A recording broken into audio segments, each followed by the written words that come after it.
The CCCR, or Centre for Creative and Cultural Research, investigates the ancient, innovative relationship between social culture and creative production.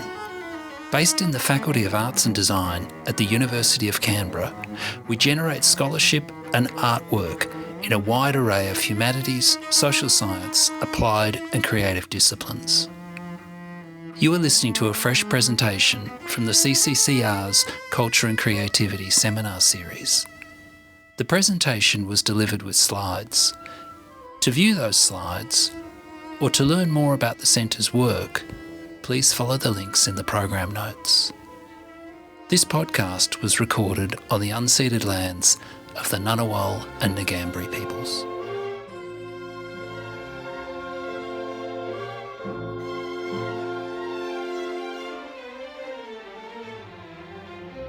My name's Paul McGee. I'm the Director of the Centre for Creative and Cultural Research here in the Faculty of Arts and Design at the University of Canberra. I want to start these proceedings by acknowledging that we are on the unceded lands of the Ngunnawal people. I pay my respects to all First Nations people here today and to all elders past and present. So today, it's my pleasure to be introducing Emerita Professor Webb. So Jen is a Professor Emerita of Creative Practice here in the Faculty of Arts and Design. Her most recent poetry collections are the sole-authored book, The Daily News, from 2024, which was shortlisted for the 2025 ACT Literary Awards, and the multiply authored book, Grief, 5 Sequences. Jen is also an editor of various genres of writing, having published 11 scholarly collections and 11 creative collections. She's co-editor of the scholarly journal Axon, Creative Explorations, and also of the literary journal Meniscus. And Jen was, of course, the inaugural director of the Centre for Creative and Cultural Research.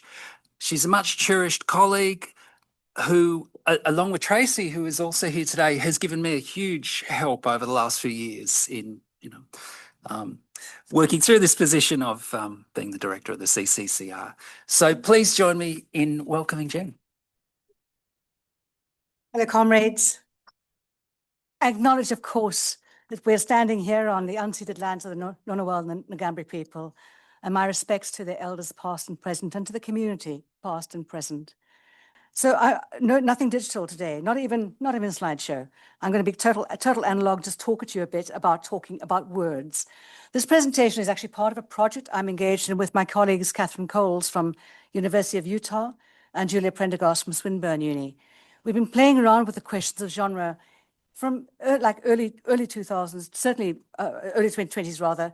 We first started presenting it in conferences in about 2022, 23, and we've been going steadily since then. So it's not a very new project, but for all of us, it's a product of years of being creative writers, people who are embedded in university systems, people who are teaching students, connect to our colleagues in creative writing, of course, but also in other disciplines like cultural theory, literary studies, sociology. The stimulus for each of us was a bit different. For me, it's just native curiosity. For Kate, the stimulus was the idea of the lyric essay. I asked her to write an academic essay for Axon a few years ago, and she said, well, she doesn't, she can't. Could she send me something weird instead? And I said, sure. And that was the start of her career. Now she's quite famous now as being someone who writes and publishes lyric essays. But what does it mean to write a lyric essay? What are the rules? What are the expectations? What are the conventions? It doesn't fit. It's neither one thing nor the other. So how does it work? That's what she was interested in. Julia's stimulus was a bit different. She produced a book of short stories, and there was rather a mean-spirited review of it, which went moan, moan, moan, moan, bitch. They're not even really stories. They're really more like poetry. They operate like poetry. So she was quite hurt, but I was interested in the word operating. And then I wrote a positive review of the book for somewhere else, by the way. I'm interested in operation because that allows us to understand how we do things, with what techniques, to what effects. Also, I taught genre as all creative writing teachers do. This is a short story, this is a novel, this is poetry, blah, blah, blah. So you think about those frameworks. And I taught a subject called genre for 3 or 4 years here, which brought our writers, TV media producers, and our digital media producers together. And all this forced me to think about the principles we apply and how and why, and whether such a taxonomical project as genre can have any relevance in the world of ideas and words and creative activity. Of course it does, on the one hand. People have been writing about this at least since Aristotle, probably earlier, but I've gone back as far as Aristotle. People have been exploring the concept and writing about the framing principles for clustering texts into types or genres. Kate and Julia and I have been investigating a lot of this work, reading up on it, catching up on what is already known. Thanks, Paul. And now we're working our way through the lesser understood or recognized long grass of that field to try and make sense of the ways the term might mean and be and do, and how using genre might provide frameworks or pointers for operations outside text and in the world. The product of all this research and writing about the topic is that over 2,000 years or so, there's been an inevitable accretion of definitions and conventions and expectations and articulations and axioms and arguments and probably interpretive dance about genre. That makes it all seem like a very messy, confusing, and contradictory space. It can be boiled down to something very simple. We probably can all say this in our sleep. A genre is a group of texts and or practices and or organizing structures that cluster like with like. Objects in a specific genre are characterized by instances of repetition and difference. And those are really famous kind of definitions for what genre is. Genre works too because it has a kind of an organic truth principle, because the focus that genre has on clustering things together at least gestures towards science, where we have the organized categories of species, genus, family, class, order, phylum, kingdom, and domain found in biology. Jacques Derrida, he discusses the concept of genre in both the textual and the non-textual. He talks about the scientific taxonomy of natural typologies. He talks about the taxonomy of typologies that are not natural. And he says in brackets, for example, an artistic, poetic, or literary genre. He writes about the ways in which biological taxonomy has inflected our attitudes towards textual taxonomy. So we treat it as though it's a real thing, just like biological groupings are. He says, as soon as the word genre is sounded, as soon as it is heard, as soon as one attempts to conceive it, a limit is drawn. The limit, of course, is on what an object is allowed to do and be and where it's allowed to belong. And he continues with this law of genre. One must respect a norm. One must not cross the line of demarcation. One must not risk impurity, anomaly, or monstrosity. Lyric essays are, of course, impurities, anomalies, and monstrosities, prose poetry similarly. He goes on to debunk this logic because it really doesn't work when it comes to human practice. He argues persuasively, too, that a text does not belong to any genre. Every text participates in one or more genres. There is no genreless text because we always think in terms of what's going on there, what's it like. But their participation in genre never amounts to belonging. Look, I'm a constant migrant, and I kind of get that as a human. I participate and have participated as a permanent resident or citizen for a number of nations, but that means you never fully belong to any of them, or you belong to all of them. So it's a really murky, once you get humans into this taxonomy structure, it gets really murky. And Derrida's position is quite close to that of Wittgenstein. He famously uses the idea of family resemblances to construct his logic of a genre as a something that is shared. And he does so most famously in his discussion of games. Let me read you his discussion, because he's a beautiful writer. Consider, for example, the proceedings that we call games. I mean, board games, card games, ball games, Olympic games, and so on. What is common to them all? Do not say there must, emphasis in original, there must be something common or they would not be called games. But look and see whether there is anything common to them, because if you look at them, you won't see something that's common to all. You will see similarities, relationships. Out of this comes the axiom that genre for Wittgenstein is a matter of family resemblances. He does say in that same essay that games form a family, that's a quote, but it's not a family of individuals who share a common ancestry, not the way we think of human families. And he says that's because it's too confining. Rather, it's a family of individuals who collectively comprise, here's his complicated sentence, a complicated network of similarities, overlapping and crisscrossing, sometimes overall similarities, sometimes merely similarities of detail. Because, of course, language uses, language games, in short, genres can't participate convincingly in the scientific constructs of taxonomy. Rather, what they do is create effects of reality and truth, effects of authority and plausibility, effects that mean that text and other instances of genre, in John Froe's words, do not belong to genres, but are uses of them. So they're out there. We pick and choose a bit when we're doing our work and when we're understanding what we're looking at in other places. Most of us are pretty confident we can actually apply genres, convincingly to text. We can cluster text into genres like sci-fi, detective fiction, life writing, travel writing, interactive narratives, philosophy, poetry, the news. More recently, there has been a quiet and to some extent overlooked revolt against the law of genre. And there's a growing corpus of scholarship that asserts we are now in a post-genre age.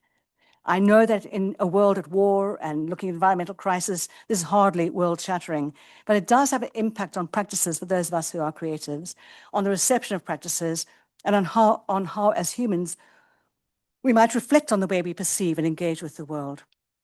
And it's worth attention because genre is more pervasive, more problematic, and more problematized than they might have thought of back in the 1980s or 90s, in the heyday of people like Gunter Kress or Peter Knapp or Carolyn Miller or Steve Neal.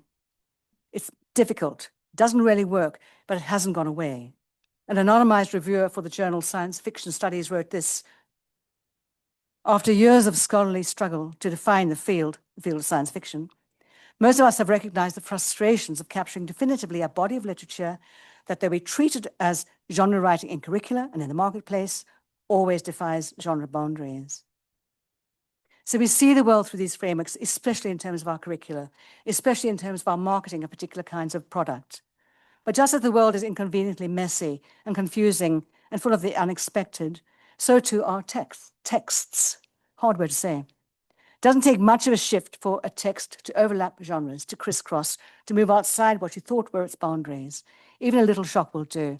I'm going to tell you a story about Little Shock that made me think about this a couple of years ago. I experienced the crisscrossing of memoir and the genre of autobiography and the genre of health institutions, because genres don't just organize language and text, they also organize social spaces and practices. And the story I tell about it also crisscrosses the personal and the scholarly, the empirical and the felt. In April 2024, I woke to the news from New Zealand that a beloved family member had just suffered a catastrophic accident, had been transported by air to another town on another island to enter another reality, the reality of the spinal unit at the hospital in Christchurch. His partner, another beloved family member, had traveled with him to this other town. In her state of stress, in the rush to get out of there, in her anxiety, her behavior changed, or to be more honest, her behavior became more explicit. What she started doing in the hospital showed that she was crisscrossing the genres of adult performance to become something that wasn't actually fully adult, to the extent that the hospital diagnosed her with early stage dementia and moved her out of the hospital accommodation near the spinal unit, where she could spend her days with her partner, to a residential care unit kilometers away where she couldn't. This wasn't an easy move, so the dementia care unit emailed me, asked me to come and be a good family member and settle her in there. So flew across there to that town on that island, and I spent my days during May and into June walking from my 1970s style motel, which is a genre of motel we can all recognize, to the dementia unit, which is a genre of health institution. I Ubered with her in the morning, and Uber is a genre of public transport, from the dementia care unit to the hospital, another genre, to visit her broken love. We'd stay there for a while, Uber back in time for her lunch because the dementia care unit required her to take meals there unless it was prearranged. Then I'd try and persuade her to come shopping with me so I could buy her apples and the clothes and toiletries and books and art material she needed. She wouldn't come. And then we'd Uber back to the hospital for an afternoon visit when we'd move around behind the partner's wheelchair, or we'd carry trays of barely adequate coffee from the kiosk back down to the other spinal unit patients, trapped in their bodies and in their beds. Late afternoon, back on an Uber, traveling back to the dementia unit, through the back blocks of Christchurch, along the Avon River. We go inside and sit together in the shared spaces where all the other residents live their wondering and wandering lives, where they tell their strange stories, and where Alice, the diversionary therapist, tries to divert them. Okay? This is kind of Wittgensteinian, this particular bit. One afternoon I was there, she was tossing a beach ball and seeing if they would catch it and throw it back. Some of the folk did remember the genre of game. They caught the ball, tossed it back, clapped their hands, they'd laugh. Some didn't remember. Some just went blank as it went by. Some were agitated. Sally, for instance, paced the room afizz with emotion, saying, I want to go home, I want to go home, I want to go home, I want to go. And Alice came and took her hand to try and lead her into distraction. But Sally wasn't having it. She pushed her, poor little Alice staggered. The other staff had to pour in. The game goes on. While all this is happening over here, other games are happening. At a table near the wall, Barry was playing cards with Joan. He dealt them 7 cards each, tells her to start. But I don't know the rules, she says. He doesn't know them either. Just pretend, says the nurse, and they play. I've made up all the names, by the way. These aren't the real names. Others are playing a version of Tiddlywinks, pushing yellow ping-pong balls with uncertain fingers while gesturing to people who aren't actually there. The far end of the living room, though, Malcolm is reinterpreting the game of Tiddlywinks by throwing the yellow balls at the wall. Not like that, Malcolm, says Alice, patting his arm, and he's switched off, going from fully grown child to dull effigy. Through all this, the staff are moving among the residents like kind spirits, bringing cups of tea and biscuits, bringing hugs, bringing consolation in a confusing world where all the roadmaps of meaning, all the generic formations under which they understand the world have blurred. And so it goes on until sleep starts to overtake the dementia unit, and I tuck my relative Don and leave to walk the 4 kilometers through dark, unfamiliar streets to my motel. There's a story of genre. It's a bit constraining because it's games the residents are playing, though they have nothing in common with games as such. If there are rules, no one knows what they are. They aren't games played for competition or companionship or even just for fun. No one is strategizing, and crucially, no one is intensely and utterly absorbed, to use Huizinga's definition of the game. What these games do, though, is comprise the network of similarity with games we more easily recognize. They track alongside and occasionally crisscross that genre or going somewhere entirely else. Spending my days yo-yoing between these 2 health institutions led me to think more broadly about the operations of genre, beyond text, beyond personae. Because the 2 operate according to very different expectations, different conventions, and different rules. And it's reasonable to call them genres. No less a scholar than Vygotsky explored what he called the integration of genre analysis with activity system theory way back in 1978, and he drew an analogy between science and tools as providing the external systems by which humans can effectively operate. So the operations are different in these units. In the hospitals, anyone can come and go at will. I mean, the people in the spinal unit couldn't because they couldn't move, but if they could discharge themselves where they wanted. No locks on the doors, no fogs in the brain. At the dementia care unit, anyone can enter, but only those in possession of the codes can leave. I have the codes, that is the code for the door lock. When I leave, the old people watch me punch in the numbers. Doesn't matter if they can see the numbers I press because they can no longer make sense of the operation. And I kept listening, visiting and listening to the stories at each institution. At the spinal unit, the patient's stories very comfortably fit in the genre of conversation. They talk about surgery and rehab and prognoses, talk about catastrophe, talk about the horse race they saw on television this afternoon, their daughter, the farm they hope to return to. Their stories cohere generically. But these elderly people at the River Lethe only give fragments, and I can only tell fragments. They are talking a lot, mostly to him or herself, sometimes to their ghosts, sometimes just to the wall. A few have retained a little literacy with respect to the game of narrative, of conversation. Margaret is not her name, but the way I'm using Margaret especially was always present in the shared spaces, talking to other residents, talked a lot to me, offering a lot of advice. She likes to be in charge, she tells me, behind her hand, confidentially, because, I quote from her, I was an only child, of course, so I always expected things to go my way. Pretty children usually get their way. And then she paused, looked in the mirror, and said, not that I was a pretty child, but good enough, they said. Then she took my hand, awkwardly, and put it on her strangely misshapen hip. Feel that, she said. My mother fell and broke both her hips, and then I did too. I was 7, she was 70. So I got up and I walked all the way to the hospital carrying Mum. They were amazed, those doctors at the hospital, but they didn't do a good job of my hips. And these stories continue. They melange of tales that might or might not be true, where the logic of time is discarded, but human affect are retained. She reached into what remained of her memory, weaving a magic carpet on which she could fly back to a life where she had capacity and autonomy, weaving what performs in a language game way as an autobiography. But it's an autobiography that might overlap with or crisscross with, but never belong to that real genre.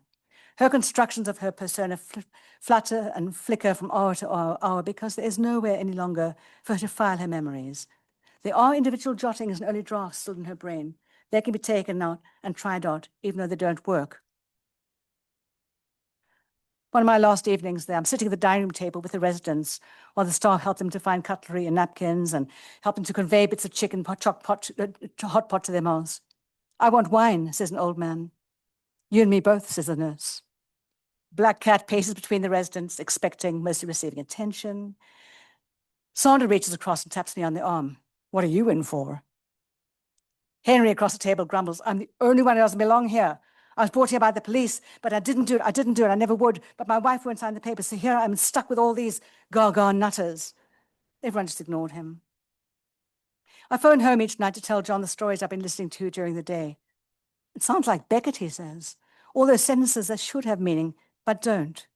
All that realism, that's only only crisscrossing with realism." Okay? It is, and I'll finish with this, an example of what's increasingly being explored as part of the post-genre logic, which has been emerging. You see it a lot in political discourse writing and in the research into music. Scholars who work on this, especially looking at the speech of politicians, can identify the tensions that arise between the genre of political speech, what you expect to see from a politician, and how violations of those conventions point to the extent to which political discourse is driven by ideology rather than evidence or logical best practice. Like, we knew this intuitively at least, but post-genre analyses allow us to formally identify and measure how they've broken out from the law of genre to do something very different. Our attention goes on alert when Trump speaks and he breaks that parent wall of genre. In applying this logic of post-genre to discourses from the field of power makes it clear that political discourse is predicated on ideological persuasion, posturing, and duplicity, something we're always supposed to pretend isn't happening. A second line of thought in post-genre scholarship, which I think is useful, is based on the argument that conventional genres are deeply immersed in a specifically Western way of seeing and dividing up the world. And I do think that's interesting as well. If we can observe the slippages across, between, and within genres, this can help to highlight the limitations of Western perceptions and narratives, can point to the violence through which these actually manifest as ideology and not as actuality, and help us to look outside those well-established 2,000 years of it's the Western way or highway, and see other kinds of ways of organizing the world and everything in it. The writers I think I find most interesting or persuasive in the whole post-genre are those who recognize that you can't just dismiss the idea of genre, which I mentioned earlier. What we can do, though, is treat it more analytically, less as a simple principle for organizing curricula, organizing library shelves. Acknowledge that the overlap among genres does something fresh to the ideas. Acknowledge that it is a tool for sense-making rather than a framework for immutable laws. And this is a very Wittgensteinian approach. Andrew DeVart wrote back in 2008, referencing film in particular, and I'll quote from him, "We can't really leave genre behind any more than we can abandon modernism or industry or structuralism. We've just mutated it to the point that it somehow feels new and different. Maybe we should start thinking post as less of a temporal marker and more like computational logic. Let's think of it as an upgrade, genre 2.0, based on the same fundamental hardware, but with such forward-thinking software that it hardly warrants comparison." And I like that, particularly the sense of forward-thinking, of a future-mindedness that might allow us to deal better with the wicked problems we're all drowning in. Such analyses, such a framework is where we both enter and lose the logic of genre. Yes, genre offers signposts, but it can't actually perform the sort of convincing, reassuring taxonomical structure that the sciences provide. Still, it matters. It lays out a sort of direction finding. It's a bit like learning's direction finding duck. It's moving all the time, but still points in a particular direction. It offers what Todorov calls a horizon of expectations. So you're not just seeing the thing itself, you're seeing all the possibilities it might be and the ones that it isn't as well. And what I think is most crucially useful in this post-genre era is the explicitly articulated awareness that genre contains within itself its own critique. It's like, some economists say that work contains the critique of work, labor contains the critique of labor. Genre does the same thing. It can gesture towards, but it can't confine our possibilities of meaning-making or our understanding of the world. And recognizing this, what can be a very generative instability, is a foundation for the kinds of writing, other artwork, and dare I say, institutional organization that might just possibly extend and expand our ways of thinking and being. And I'll leave it there, even though it's going to be, because I'd rather talk than announce.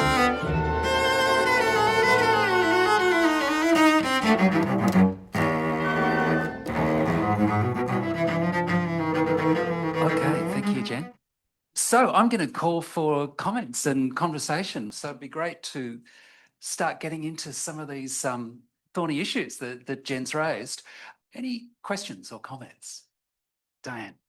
Hi, Jen. Hey, Diane. I really enjoyed that. Lots to think about. But coming from my perspective as not as a creative writer, but having dealt with botanical classification, DNA has thrown it all up in the air. So I guess my question is, could AI turn genre discussions, debates, etc., upside down? Could it? It can do anything at once because it doesn't know what it's doing. It just blunders through the world like an elephant, a drunk elephant. African elephants knock down fruit in season, wait till they ferment, then they go back and drink it, get really drunk and trash the local villages. So I think AI is a bit like that, really. It could. Would it have any meaning? Would it be useful? DNA is very useful in the sciences, I agree, because it makes us think differently about what a tree is and what a bee is, for instance. But with genres, we made them up in the first place. They aren't real. They are ideas that we have, points of difference that we might recognize only because we are immersed in language. I mean, genre applies to art, to beautiful fabric art like you make as much as anything. So we feel that we can see similarities and differences. I mean, there are similarities and differences. Are they real? Do they matter?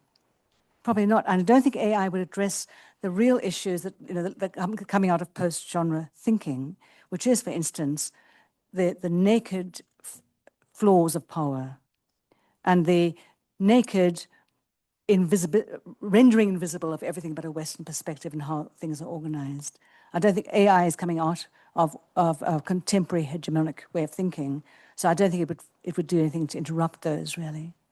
Don't know, though. I try not to know about AI. Yeah. Hi, Jen. Great talk, obviously. I was interested in genre.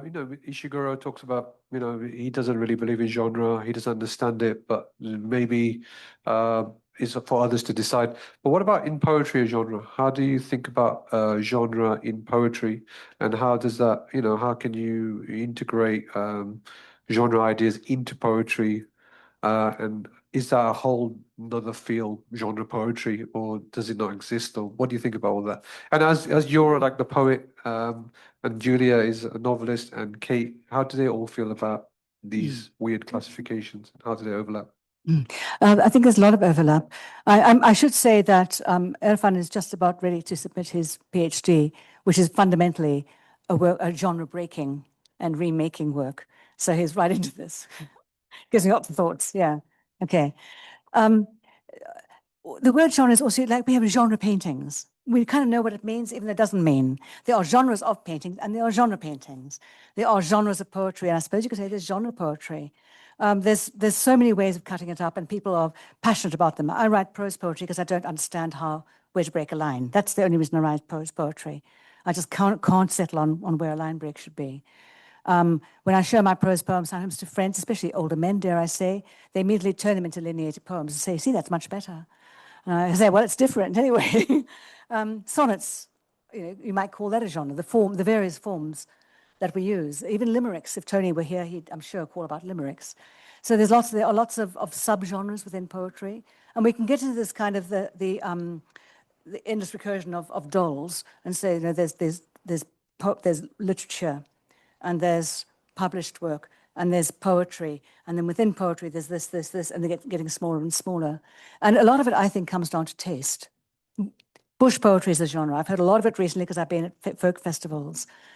Fucking loathe it, But I would never say that to people doing bush poetry because it is an established form as far as they're concerned. They love it, they memorize it, good for them. I don't.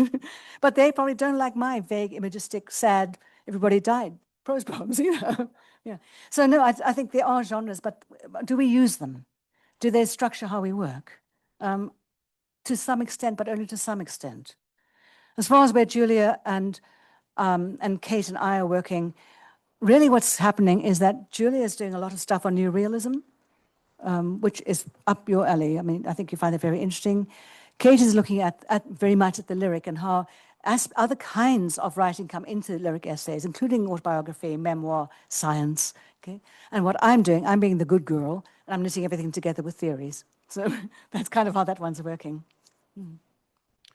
Hi, Jen. That was a great talk, and I particularly like the idea that you raised about we're sort of, as opposed to post-genre 2.0. And I actually think that's kind of blown my mind. One of the things I was thinking about is when I read about sort of post-genre discussions, I always think outside of what the creator intends or doesn't intend, there's a whole bunch of outside forces that shape the genre or will actually declare the genre. You'll have the genre's audience who will identify something and they locate, whatever their thing is, whether it's music or poetry or novel, it belongs to that genre. And then you'll have, I guess, the gatekeeping forces, whether it's publishers or people even marketing a book. What genre is it? Is it YA? Is it this? Is it literary? So there's all these outside forces who have their own reasons to locate genre.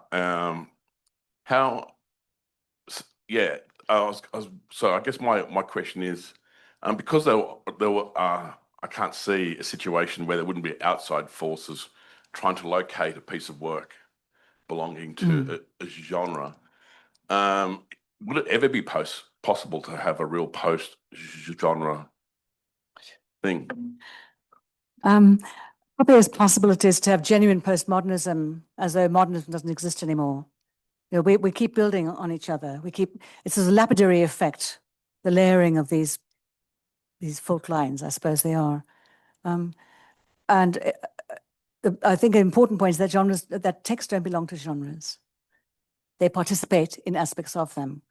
And so it still works well. Like you said, it is the gatekeepers, and sometimes they get it right. And I have one of my favorite thinkings about genre happened about 20 years ago. Bill Manhire was the poet laureate of New Zealand. He also taught creative writing, and he had a very good book out called Mutes and Earthquakes, which was about teaching creative writing. And I wanted to get a copy of it for a friend teaching creative writing somewhere else. I was in New Zealand, went to the bookshop, wasn't there. They looked it up. I said, it's in geology. Yeah, it's not about geology. It's about creative writing. Didn't you look inside? Didn't you read the blurb? So the gatekeepers don't necessarily even know what they're doing any more than we do. I don't think when I start to write, this is going to be this kind of essay. It's going to be this kind of creative work. I just sit and write. And when it comes out, when it's done, then I think about where I will send it. And I'll send it to somebody who will see it as the kind of genre that they like. But it's not actually in the genre. I didn't write it for the genre. I just participated briefly in aspects of it. Yeah. Jen, your talk made me reflect on a task that I've been cursed with for my sins, which is having to look up FOR codes, field of research codes, to categorise research. And we tend to think of those distinctions in terms of discipline, but I was just thinking we could just as well call them genres, which, to pursue the line of thinking that you've been authoring, it gets one thinking, well, there's no such thing as research per se. It's so many different genres of research which overlap and, don't overlap too in other ways. So I guess I'm just wondering, what you think about using genre for varieties of research or discipline. What I think was very useful there is that it's a way of reminding the bean counters that they're just using a comparatively empty set of categories where things might or might not fit. Now, I worked on ERA, Excellence in Research for Australia, which was the evaluation of all the quality of all the research done in Australia every few years. It was a hell of a job. But what happens is you have the field of research codes, and then you have to be tested against them. And all of us who are busy preparing universities' portfolios to be sent to the committees that would say, yes, you're good, bad, or indifferent, spent a lot of time shuffling things between field of research codes so you had a better look. And there were a number of documents that could easily have been in design or in digital media or in visual art or in our faculty, for instance. It's a fantasy that they fit there comfortably. The field of research codes themselves are fantasies, which is one of the reasons I think they are reviewed every 8 or 10 years.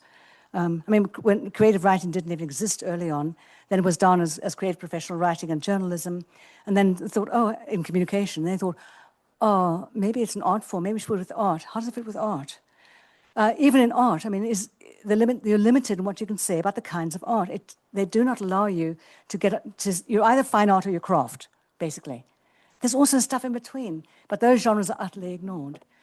And the logic behind the fields of research and the evaluation of research is that it fits snugly and neatly within that genre, that box. If it doesn't fit there, it's not very good work. So it's evaluative. I mean, I think it's important always to remember that generic organization is evaluative as well as performative. Yeah. Yeah. Are you enjoying them? No comment. Thank you, Jen. Lovely talk. And I really enjoyed it. And you started towards the end to talk about, the work that genre does in bolstering forms of power in society. And yesterday on the radio, as I was driving home, I heard a commentator talking about how the Trump administration is using the genre of the Western to couch what they're doing in comprehensible terms. And it made me think about, so that it leads to expectations of outcomes. And it made me think about how in my work I have tended to try and, which is not about genre, but I try and think about what cultural formations do rather than what they mean, and the impact that they have, or the work that they do in society. And so I wonder if you could comment on, these important genres that, verge into archetypes and tropes that lead to important cultural formations and expectations of outcomes, and the way in which they're used and linked to power. Well, let's go with the Western, because that is a compelling one. It's been around for quite a long time, except for the rare movies like Blazing Saddles that simply parodize it all, if I can use that word. They follow the rules fairly strictly. They don't do what Derrida says, which is to hedge through, break out, do other things, mix and match with others. There's this miscegenation you get there. And the Western genre it's a justification for centuries of abuse. It's almost always white people. It's almost always white men. It's almost always heroic. It's always about the rights that they have to be there. And then the competition with rights. So whose rights are there? So some Westerns are about, here's the great big landholder, and they're attacking my right to have my 6 sheep or to ride through there. So we've got to go to war. And Shane fortunately rides in and he sorts it out for them all, for instance. The lone white male hero who doesn't have family, he doesn't have a job, doesn't have responsibilities, but he's super cool and really important. And the others are, the settling the country, which means killing everybody who's there in the way, and pretending it's okay, acting as though it's okay. So it becomes this. We all know the Western genre really well, I think, and it's predicated on violence, exploitation, abuse, and a kind of manosphere vision of the world that is a very compelling one, because it does transmute into other kinds of generic conventions. And I'm not the least surprised that the Trump regime is using the Western, because they're all absolute dickheads, and they aren't prepared to think outside that. I mean, that ghastly woman, Kristi Noem, running around with cosplaying cowboys, for instance. The sheriff who does everything right. All the markers of that particular genre are designed for abuse, I would say, and terrible exploitation. And it's so easy to mobilize them. And then once it's mobilized, if you don't think about what genres are doing and how the fact that they exceed themselves all the time indicates the abuse of power or bad mistakes somewhere along the line, you have the warm fuzzy go, oh, John Wayne, the Duke is here. And you think about that rather than looking at what's actually going on. So they direct attention away from one thing and toward another. And in that sense, they're a little bit like metaphors, but I think probably more destructive when we come into political discourse. I don't think it does any harm to call something a prose poem or a short story. I don't think there's, no one's harmed by that. It's the writer who thought that they were doing one and not the other. But when it starts being used in the economy, in the polity, in health, and all those other institutions, then you start seeing genuine human and environmental damage. And thank you. I hadn't heard that, but I'm not surprised. Thanks, Jen. I've not heard your power before, and it's wonderful to hear your strength and academic excellence come across to us. So Thank you. Thank you very much for that tour de force. I'm not really familiar with this field, and I'm really fascinated by it. But I'm also fascinated by the story that you told, a story of loss, a story of physical loss, a story of mental loss and mental capacity, and how the genres change in that time. And I'm also interested in the loss that we're experiencing now in terms of how we understand words. For example, large language models don't actually use words, they use tokens and bits of words. And so the question, probably slightly left field, is where does intactness of our society and where does intactness of ourselves as individuals and intactness of ourselves as academics, where does that play a role in how we set up our taxonomies or our genres? That's a really good question and a really difficult one. What the guy who's coming on Monday, what's the last line? What kind of human? Irreducible human. The irreducible human. Yeah. The irreducible human is something I think we all fantasize that we are ourselves or hope that we are, and we're not. I mean, we're flickerings of light and sound in a vast universe. So those kind of genres of this is us, this is me, allow us a sense of stability, continuity, and a teleological structure to our lives. This happens because of this, and it's taken me to that good place or that bad place if I'm a bad person. And they govern how we think about ourselves and others and how we engage in our lives. I'm kind of making this up on the fly, but I'm thinking of, again, Wittgenstein in particular, Hegel to some extent. How do we know ourselves? Yeah? And we know ourselves and the world in a very large way through language. The symbolic structures of language and language making are how we build our worlds, at least imaginatively, intellectually, and then that becomes the actual world that we think we see, that we think we perceive. And I think I think genre has a significant role to play there, because that tells us what a world can be and what needs to be put into it to make it effective, to make it operate appropriately, whether it's right or wrong. And then we will justify that to ourselves, because if humans do one thing really well, it's justify. They're not good usually. I mean, they're bad justifications, but we make excuses for ourselves, and we figure that it must be right and look right in the models, and it has to work. Therefore, if it's not working, it's probably your fault. You probably put a bug in the machine. So I do think that coming back to language, AI, to go back to your idea, AI doesn't use words like we do. AI doesn't have emotional or phenomenological feelings. It can't. It can mimic them, but it can't actually have them. So I guess in that case, I'll reverse my idea and say maybe we'll change genres radically, because it doesn't understand what they're doing. It doesn't understand them as more than just a placeholder, that they are actually active operational things, machines that we also use for our sense of identity and our continuity, I think. But I need to think about that a whole lot more. Thank you for the question. Yeah. Jen, can I take you back to the anecdote in the dementia ward where the two individuals were playing a game and they didn't know the rules and they were instructed to pretend. That strikes me as something that would be a phenomenon of dementia, but also just of everyday interaction among fully remembering people as well, including probably the Trump administration trying to, make up on the spot how what they're doing is like a Western, and probably dealing with dementia as well, actually. But I just wanted to throw that back and see what you'd say. Like, is there a kind of a making it up all over the place with genre? I think there is, and I totally agree with you. The just pretend. I mean, I've just spent a few days with my little grandchildren, and pretend is what we do all the time. They pretend they're doing this. I say pretend you're doing that. Let's do X, which isn't real. And I think maybe that's why it might have worked, and why the therapists who were there used that for the elderly folk, because pretend is something we're used to. It's one of our early memories. It stays with us.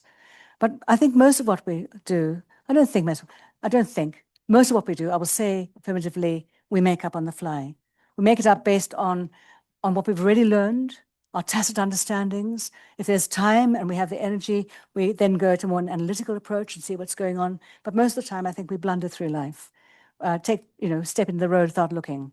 I'm using that metaphorically. And I do think that's a part of human creativity. Our attention is always going in a number of different ways. And so we have to pretend that I pretend that I'm giving a talk here, but actually I'm thinking about coffee. I'm thinking about that bit of Wittgenstein I love so much. I'm remembering that there's an exhibition being installed where I should have been, but I'm not at the moment. So my attention is being flared around, and I'm just pretending to be a presenter, but I am presenting as well. So in the pretense, there is always an actuality. Those two old people, I watched them for a while. They were playing, and they kind of putting down cards and taking cards, and it passed the time. They connect with one another to some extent, I think. And so pretense, I think, is a good thing. It's imagination. Yeah. My question is kind of both from a viewer or a reader and a practitioner perspective. And if we think of genre as a signpost, I like this or I like that, or I'll go and see this or I'll read that because it's, whatever genre it might be in.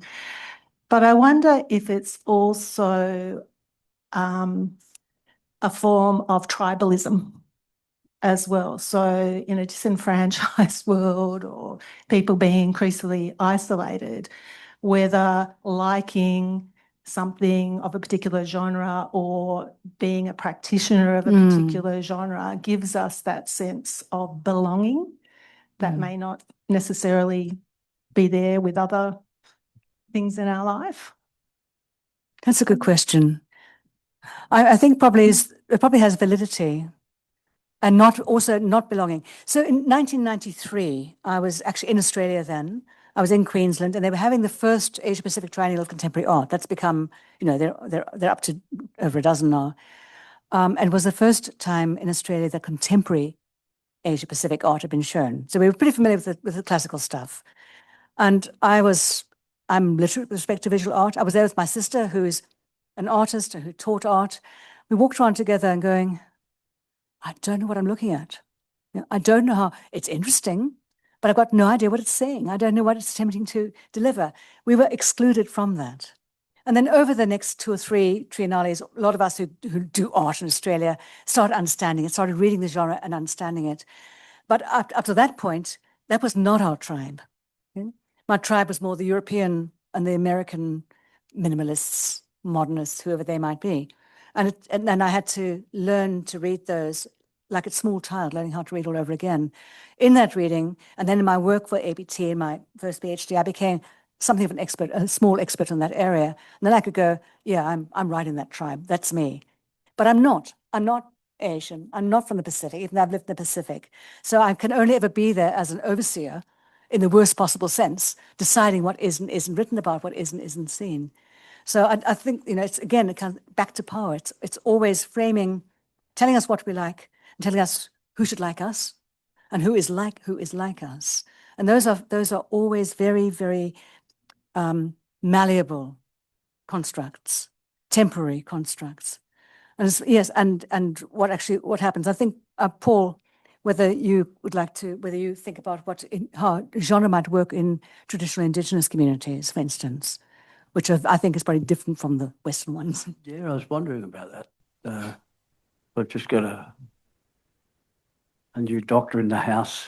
I probably could speak a lot better on this than I, having looked at Pitjara hand talk. So I was thinking about the categories within, or the genres within genres. So Rick says those that are outside it as well. And who gets to decide these things? I mean, it's in some ways it has to be a given.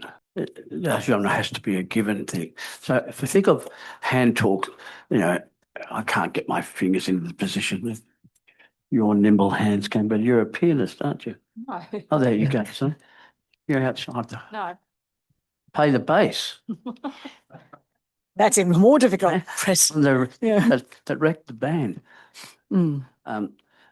Just say something like that is an emu or something like that, okay?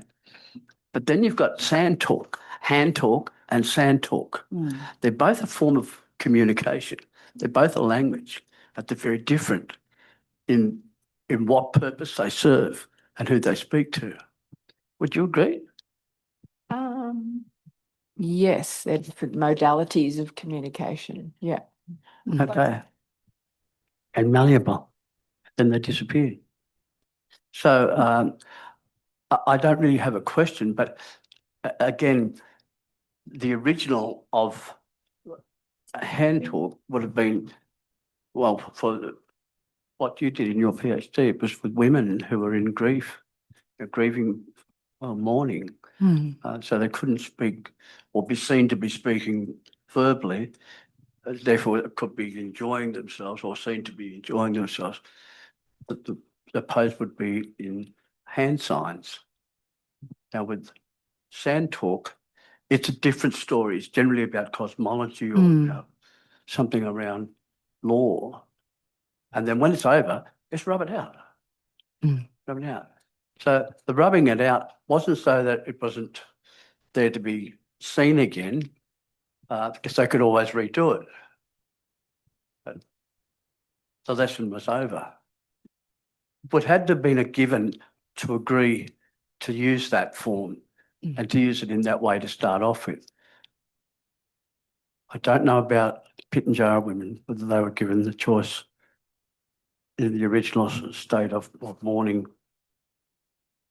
or an expectation, like the roles within the hospital of the nurses and the patients. A genre of mourning. Genre of mourning. That performs in these particular ways. Yeah. As opposed to, for instance, the Victorian genre of mourning, which preserves the hair into perpetuity and bits of jet into perpetuity rather than the erasing, but I can write it again.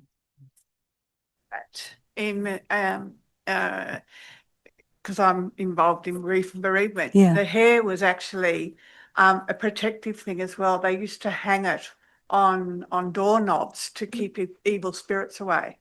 So I wouldn't touch a doorknob that had someone's hair in it. Yeah. Yeah. So there's Yeah. it's been different things in different cultures and different time. So Yeah. yeah. It's very pervasive. Yeah. And we think of the artworks of, I'm thinking now of Southern Africa and the ways in which art, the decoration of houses, for instance, in the belly art is really, really different from the Tswana, the Sotho, Xhosa. And you can see the stories are told. They're not told in relation to the house decoration, but they're told as part of that particular worldview. And the stories are similar, like all traditional stories have a similarity, but they're also quite distinct differences in understandings of how the world operates. The strong colors and the geometrical shapes of Ndebele are about, it's a branch of the Zulu community, Zulu people. So it's about toughness and capability and being in charge. And the gentler, more sort of woven art approaches are more about connection to the land and being part of the environment. Not that they're radically different, but they're sufficiently different that you can see there's a generic structuring of my world that manifests in different kinds of practices, I think. Not an anthropologist. Hi, Jen. Thank you for the wonderful talk. Very interesting. I've just been musing in my own little brain about the evolution of the recognition of genre. Early writing was very different from forms of speech because it took the form of poetry right from the earliest times, and then prose accounts developed. So in a way, genre, to my mind, developed as a convenience, as a way of accepting or recognising different forms, but has now assumed a power position because it's moved from into an acceptance and expectation, particularly when you look at industry, the current industry, they're sort of the gatekeepers that you spoke about earlier.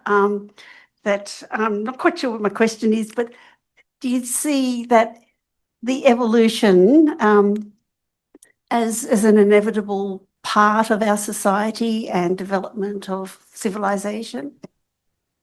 So I'm the not- need yeah. to classify, Yeah. the taxonomy. The of- need to of- classify, yes. Mm, Is it evolution or is it just shifting, expanding, yeah. deepening Well, the need, as we become more complex societies? the need Yeah. to classify has now become the law of classification. So it's It more about has.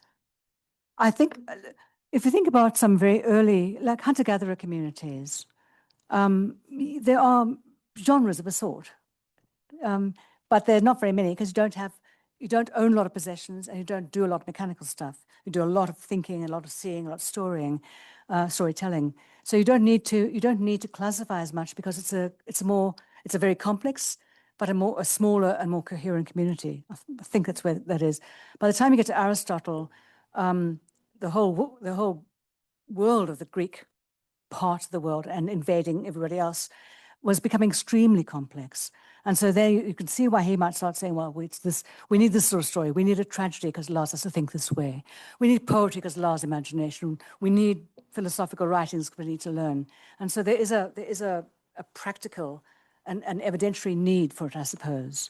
And then we start carving into them subgenres, subs of subgenres, because we are organizing and I guess packaging and selling as much as anything, selling university courses, selling books and artworks, selling clothes. Yeah. So I don't know. I hadn't thought about it in terms of evolution. I don't think it's probably the term I'd use because I think about that as more increased fitness for purpose. I'm not sure genres are fit for purpose. Not really. I think they're just guardrails or scaffolding that we can use, I think. Great. We'll bring things to a close at that point. Please join me in thanking Jen. Thank you.